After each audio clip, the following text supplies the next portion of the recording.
बाबूजी जिला पंचायत सदस्य पद है हमारे बड़े भाई शिव गंगे उर्फ बांगले जी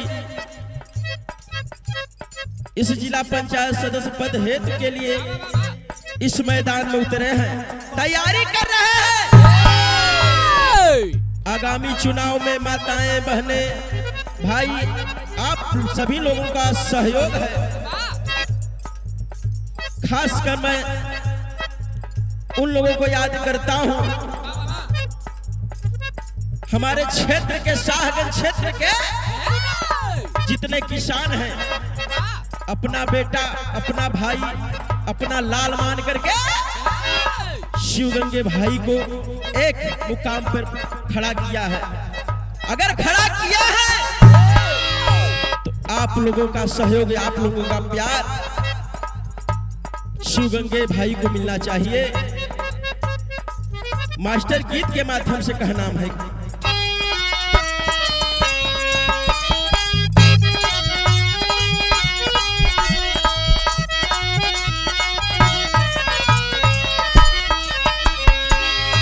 उन बताओ बहनों से कहना है माई बर बहिनिया चुमिला चरनिया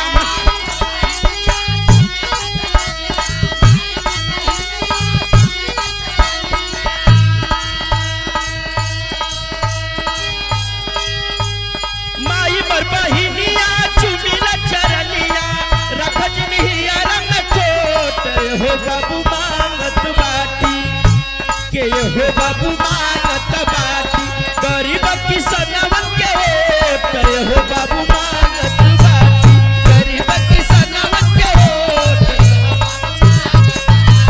याद करिए जी माताएं बहनों आप लोगों का प्यार है।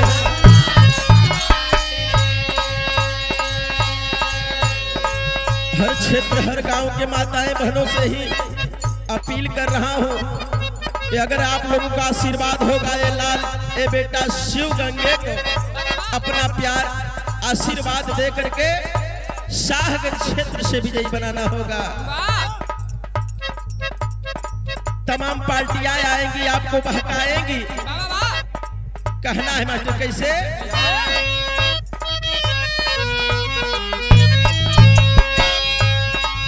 भैया एक बेरी हमके जिता देता हो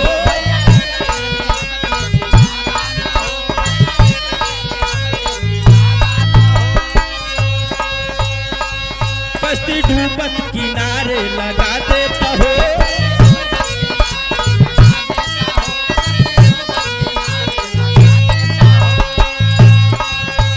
परब पूजनिया जब तक जीवनिया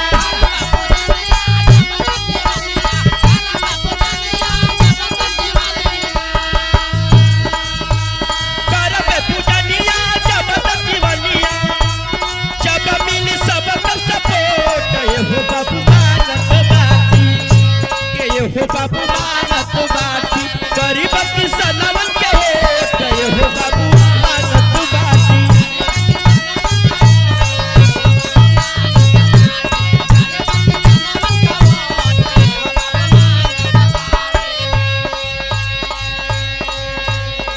हर क्षेत्र हर गांव के माताओं बहनों से अपील कर रहा है दास बेटा अपील कर रहा है कि अगर आप लोगों के सहारे हमारे पास तो रुपया पैसा कुछ नहीं बाकी आप लोगों के दे सकी तमाम पार्टियां आएंगी रुपया पैसा भैया हो एक सिस्टम चलेला चुनाव पीरियड में अगर एक शीशी अगर 1 किलो मुर्गा मिल जाए तो अपना ईमान बेच करके लोग ने वोट देने का काम करेंगे। इस शरीर का इतना मूल्यवान कीमत होती है अगर इस शरीर के मात्र 100 रुपया के लिए बिक जा रहा है इंसान अगर यही प्रेम से प्यार से अगर वोट दो का टुकड़ा समझकर शिवगंगे भाई को वोट देंगे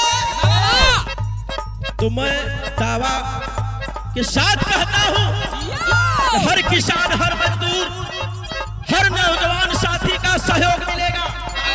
हमारे शाहगंज क्षेत्र से जिला पंचायत मास्टर जुझारू प्रत्याशी शिवगंगे उर्फ बांगले जी शिवगंगे उर्फ बांगले जी हमारे बड़का भैया जेकर जन्मभूमि सिलहटा शाहगंज चलेंगे, आगे जाकर टेटी माइनर पड़ेगा। टेटी माइनर से ठीक रोड गया है जो कि सिलहटा निवासी हमारे बड़े भाई शिव गंगे जेके पूरा गाँव बांग्ला के नाम से जानता है, कहीं दूरी नहीं बा। अगर दिल से प्यार से मन से तन से हर क्षेत्र से सहयोग मिलेगा। आप ही लोगों का सहयोग से बेटा इस क्षेत्र में काम कर रहा है। आप लोग चाहेंगे तो जिता देंगे, अगर जिसको चाहेंगे उसको मार कर भगा देंगे। लेकिन कहना है आएंगे, बहुत लोग आएंगे, रुपया पैसा दारू मुर्गा का दावा देंगे, लेकिन आप लोगों को भगना नहीं है। कहना क्या है मास्टर? कितना यहाँ तो के बहकावे बदे,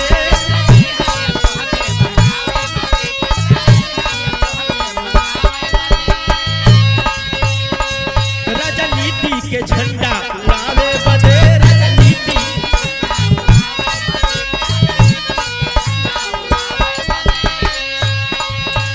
डूबी है तरनिया भूलत बचनिया,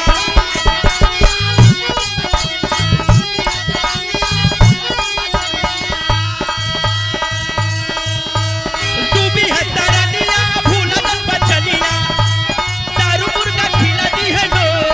हो बाबू मानत बाटी के हो बाबू मानत बाटी, गरीब किसानवन के वोट हो बाबू मानत बाटी।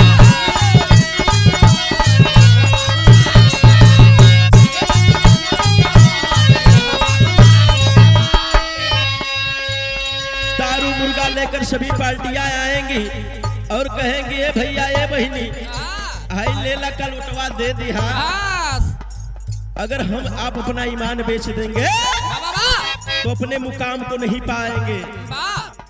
अगर हमको चुनाव जीताना है तो शिव गंगे भैया को वोट देना है। बहकना नहीं है किसी और पर।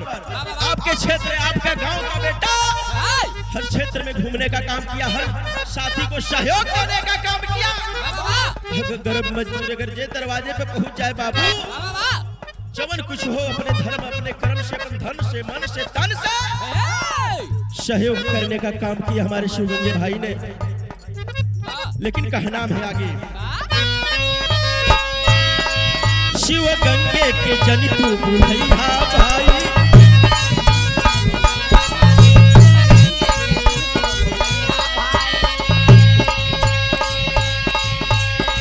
शिव गंगे के जनितु भुलैया भाई,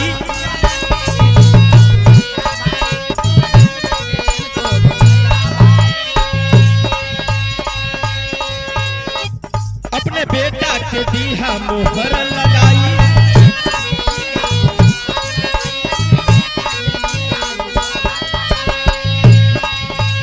हमरो निसनिया देख के बहिनिया,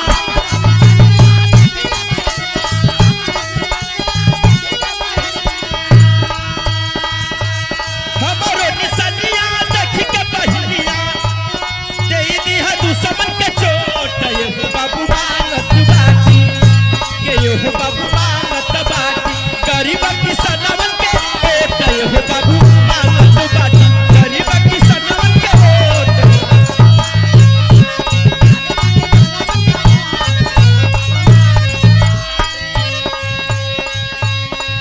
बाबूजी हम गरीब किसानों से ही, हर क्षेत्र हर नौजवानों से ही, पढ़ने वाले हमारे बड़े भाई, हर माताओं बहनों से ही अपील कर रहा हूँ, पांव छू रहा हूँ, नमन करता हूँ इस शाहगंज माटी से, जिन क्षेत्र में रहकर एलाल आज मैदानी चुनाव में उतरा है। आप लोगों का सहयोग प्यार मूल्यवान हुआ करता है। अगर साथी जिसको आप चाहे उड़ा दे और जिसको चाहे बैठा दे, अगर जनता जिसको चाहे आगे बढ़ा दे। बाबू अगर आप लोगों का सहयोग मिलेगा शिव गंगे भाई को शाहगंज क्षेत्र जिला पंचायत से विजयी बना करके आगे बढ़ाने का काम करेंगे हम लोग। कहना है आवाज, हम गरीब किसान का हीरा बाटी,